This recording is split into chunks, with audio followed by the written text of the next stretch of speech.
Selamat malam, perkenalkan nama saya Alisa Mutiara Putri Nababan dengan NIM 1030125002977 dari kelas IF 4907 dan ini teman saya. Perkenalkan, nama saya Grace Martina Caroline Arifana dengan NIM 10301215500 Di sini kami akan mempresentasikan tugas besar statistika. Di sini kami melakukan observasi terhadap kandungan gizi makanan kemasan yang berada di supermarket terdekat.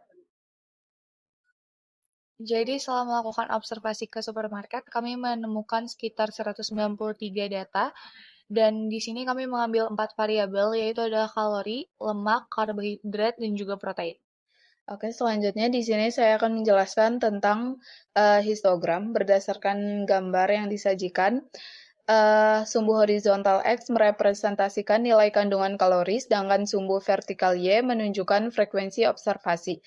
Di sini bisa dilihat bahwa frekuensi tertinggi atau modusnya berada pada interval antara 50 hingga 55. Hal ini berarti bahwa sebagian besar sampel makanan memiliki kandungan kalori kisaran 50 hingga 55 di setiap 10 gram takaran saji. Selanjutnya ada histogram lemak. Untuk sumbu X-nya merepresentasikan nilai kandungan lemak, sedangkan sumbu Y-nya menunjukkan frekuensi lemak di setiap 10 gram takaran saji. Pada grafik bisa dilihat frekuensi tertinggi terdapat pada interval 2 hingga 3. Hal ini menunjukkan bahwa sebagian besar sampel makanan dalam dataset memiliki kandungan lemak sebesar 2 hingga 3 gram di setiap 10 gram takaran saji. Selanjutnya di sini ada histogram untuk variabel kalori. Sumbu X-nya merepresentasikan nilai kandungan kalori, sedangkan sumbu Y-nya menunjukkan frekuensinya. Bisa dilihat dalam grafik bahwa frekuensi tertinggi berada pada interval 6 hingga 7. Ini menunjukkan bahwa sebagian besar makanan dalam dataset memiliki kandungan karbohidrat sebesar 6 hingga 7 gram di setiap 10 gram takaran saji. Selanjutnya di sini ada histogram untuk variabel protein. Untuk sumbu X-nya merepresentasikan kandungan protein dan nilai Y-nya merepresentasikan frekuensinya. Hal ini bisa dilihat dalam grafik bahwa frekuensi tertinggi terlihat pada rentang 0,5 hingga 1. Hal ini menunjukkan bahwa dalam sampel makanan yang kita dapatkan kebanyakan mengandung 0,5 hingga 1 gram protein di setiap 10 gram takaran sajinya. Jadi, sekarang saya akan menjelaskan mengenai scatter plot dari hubungan antara kalori dengan variabel-variabel lain, yaitu lemak, karbohidrat, dan juga protein. Untuk yang pertama, saya akan menjelaskan mengenai hubungan kalori dengan lemak. Dari plot tersebut bisa ditarik kesimpulan bahwa terdapat korelasi positif di antara lemak dan juga karbohidrat. Hal ini bisa kita lihat pada pola garis lurus yang naik ke kanan atas, yang berarti semakin tinggi kandungan lemak, maka akan semakin tinggi pula kalorinya.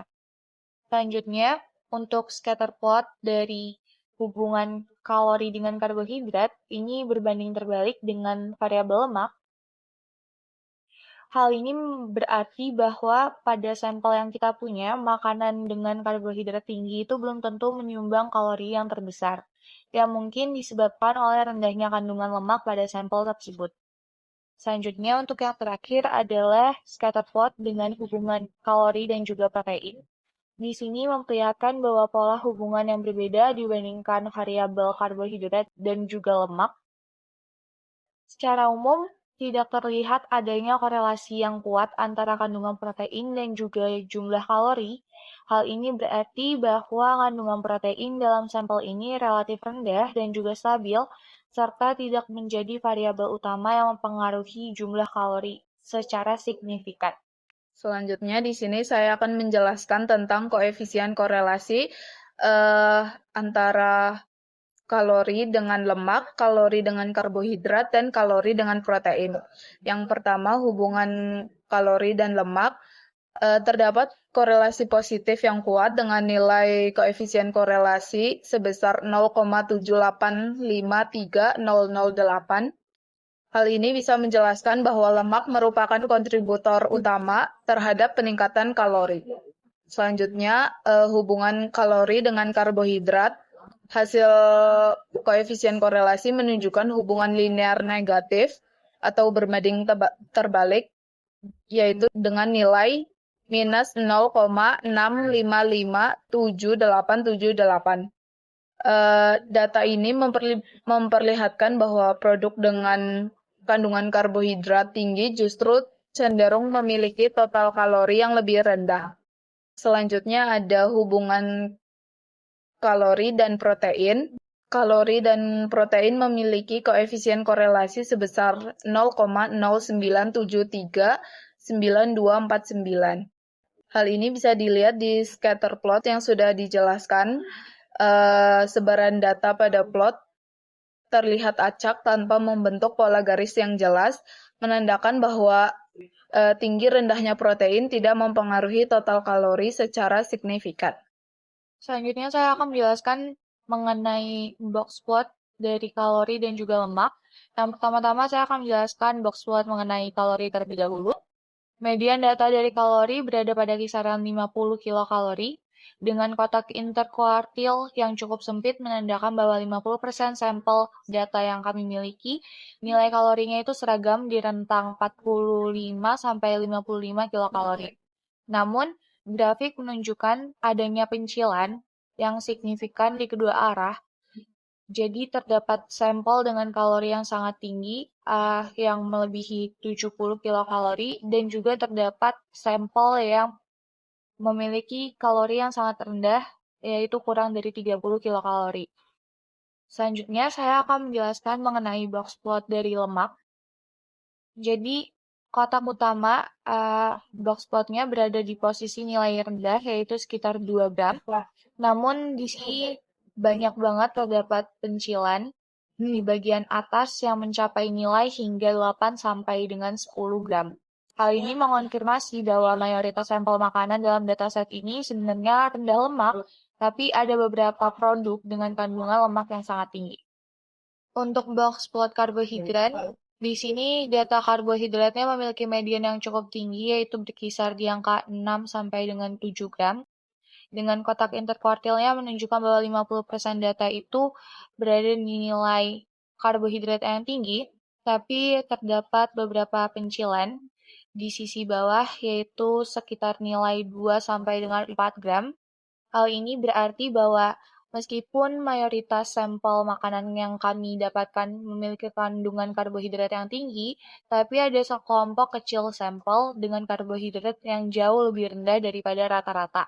Selanjutnya untuk box plot protein, mediannya itu berada di angka yang rendah, yaitu sekitar kurang dari 1 gram, dengan mayoritas data yang terkumpul itu di rentang 0,5 gram sampai dengan 0,8 gram protein. Tapi di sini juga kami mendapatkan beberapa pencilan, yaitu ada yang berada di nilai lebih dari 1,5 gram protein, yang menunjukkan bahwa sampel dengan kandungan protein tinggi adalah jarang ditemukan dalam data yang kami kumpulkan. Selanjutnya di sini saya akan menjelaskan regresi linear. Yang pertama ada antara kalori dan lemak. Plot ini menunjukkan garis kecenderungan yang lurus menanjak, yaitu arah garis naik dari kiri ke kanan. Hal ini menunjukkan bahwa lemak adalah penyumbang kalori yang signifikan. Selanjutnya, regresi linear antara karbohidrat dan kalori.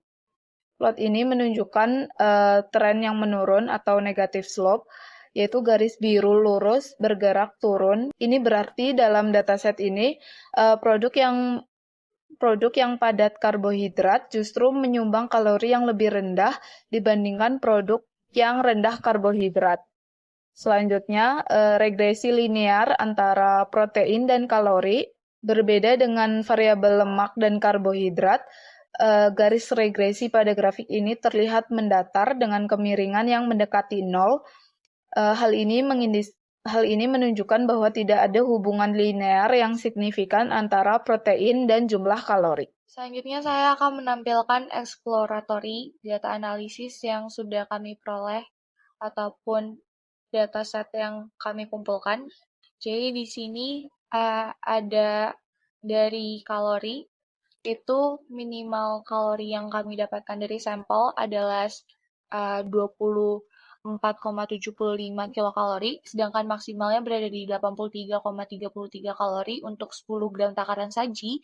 Untuk median dari kalorinya kami mendapatkan di 50 kilokalori, sedangkan untuk rata-ratanya itu adalah di 49,24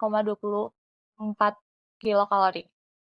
Untuk di variabel lemak, di sini minimalnya kami mendapatkan variabel lemak yang terkecilnya adalah di 0 gram, sedangkan yang terbesarnya ada di 10 gram.